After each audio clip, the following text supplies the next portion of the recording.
Hello guys, in this video I'm going to show you how you can synchronously map your environment using the TurtleBot4. So first thing, that's TurtleBot. Let's undock it first. So it's undocked and let me show you how the environment looks like. So this is the room that we're going to map. So the ground is fairly clear of obstacles.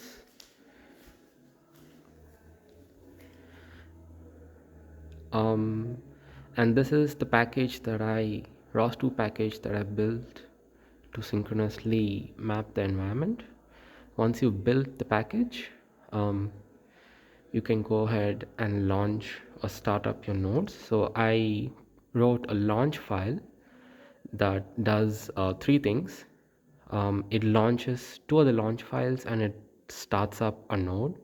So the first launch file is it launches the TurtleBot4 synchronous slam launch file, and the second launch file is TurtleBot4 view robot launch file.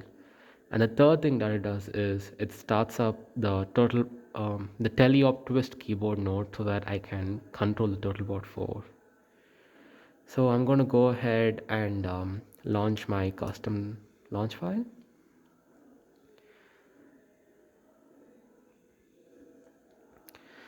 So as you can see, it's already started mapping the environment. So that's the white spots are the white area is the LiDAR data that's mapped the environment.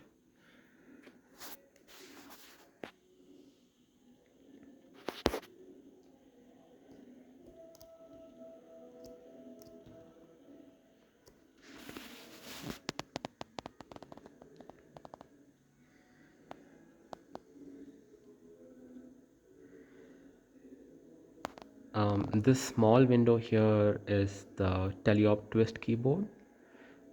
It's running the teleop twist keyboard node, and here and using this you can control or move the TurtleBot4.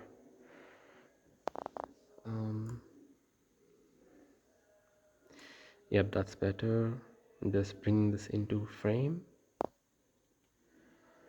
Yep, so the TurtleBot's undocked and we have a way to control TurtleBot4, and here you can see what's being mapped. So let's go ahead and move TurtleBot4.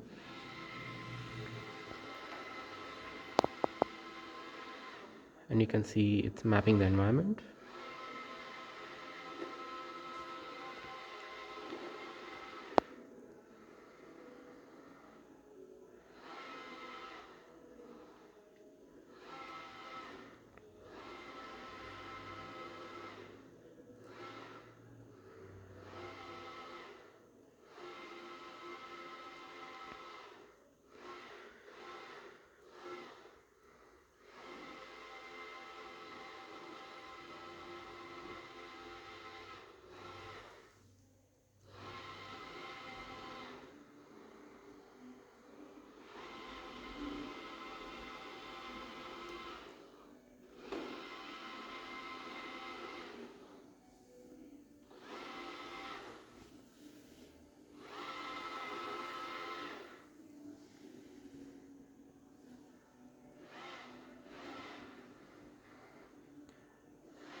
By the way, this vector that you see, that's the vector from the homing, the charging, the docking station to the center of gravity or centroid of the TurtleBot4.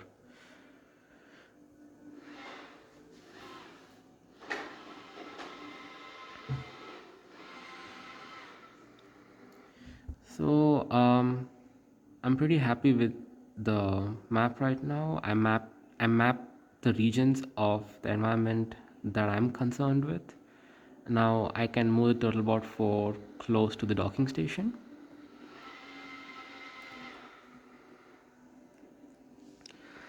So before we kill this launch file, we have to save the map that we just generated. And you can save it using this ROS service. And I'm going to call this map as synchronous study space. So I'm in the study space of my apartment. So I'm going to go ahead and execute this command. So and if you just see, there are two other files that are newly generated, and that's the .pgm file and .yaml file.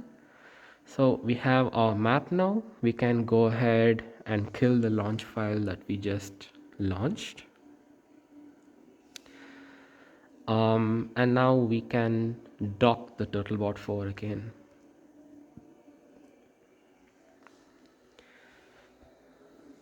And by the way, I'm pretty new to developing the TurtleBot4, so I'm not sure why I'm seeing the red LED. If anyone knows the reason, please let me know in the comments. Yeah, so TurtleBot4 is docked. You can see it succeeded. And let me just show you how the generated map looks like.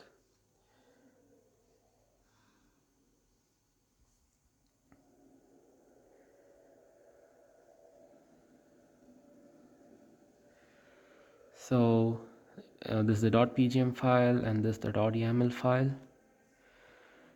And these are the contents of the .yaml file.